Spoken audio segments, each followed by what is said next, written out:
I have been working out consistently for the past 5 years now, and throughout this journey where I transformed myself from this to this, I have learned plenty of things. So today I want to share my top 5 truths about the gym, workout, and diet that I wish someone would have told me sooner. This first one is a really basic one, however, many people seem to overcomplicate it. But the only change you need to make in your diet is eat more protein. For the longest time, I always used to think that making a good diet for myself was a super complicated task and something that had to be very carefully structured. That there are some unhealthy things that I can't and shouldn't eat, and that I should only be eating healthy. But over the course of time, I have come to the conclusion that there are no food items that are categorically unhealthy. Food only becomes unhealthy when you take into consideration how much you eat it. So if you eat a lot of pizza regularly, you're of course going to be in a caloric surplus and become fat and hence become unhealthy. But just having it once a while is not going to change anything. It's the same for all other food items as well. You really don't need to stress a lot about your diet. You just need to start having more protein. Your body is really amazing at making the best out of what it gets. That's why you see many people thriving on such extreme diets like complete vegan or complete carnivore diets. So literally just chill out, eat whatever you want, but just increase your protein and keep a track of your calories. That was it for diet, and the next one took me a while to realize, but pausing in the contracted state is not necessary at all. This little pause that you do at the bottom of a lat pull down or at the top of a bicep curl is super unnecessary, bro. Yeah, I know you think that it is a sign of strict form and it gives you crazy pumps. You really feel the muscle when you hold it like that, but getting pumps does not grow muscle, dude. Instead of pausing in the contracted position, use that energy to do a few extra reps or do a couple of partials in the stretched position, because that is what grows more muscle anyway. Pausing in the contracted state is such a massive waste of energy, dude, so just don't do it.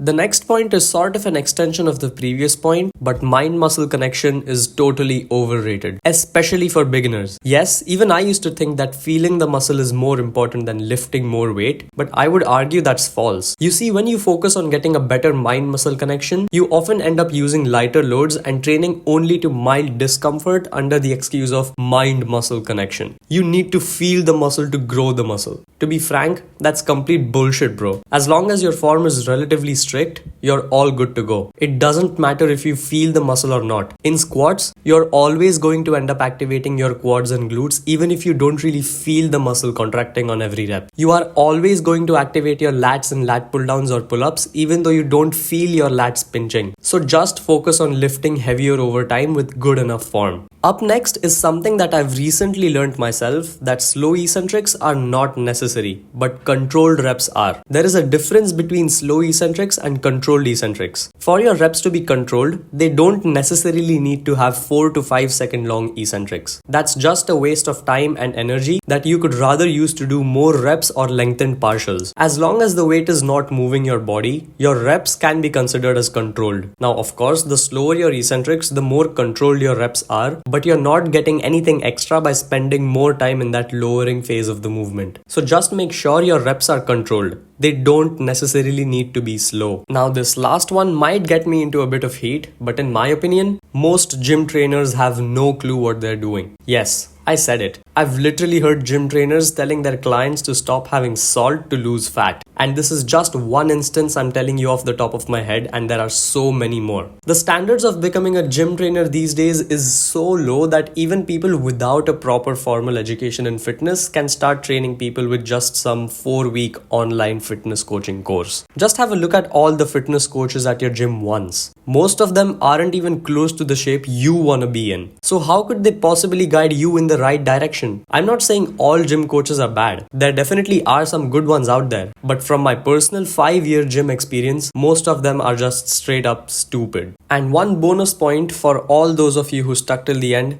getting in shape will not get you girls. If you're not over 6 feet, I wish you good luck, my man. So that was it for today. Hope you enjoyed the video and found it helpful. Remember to leave a like and subscribe for more.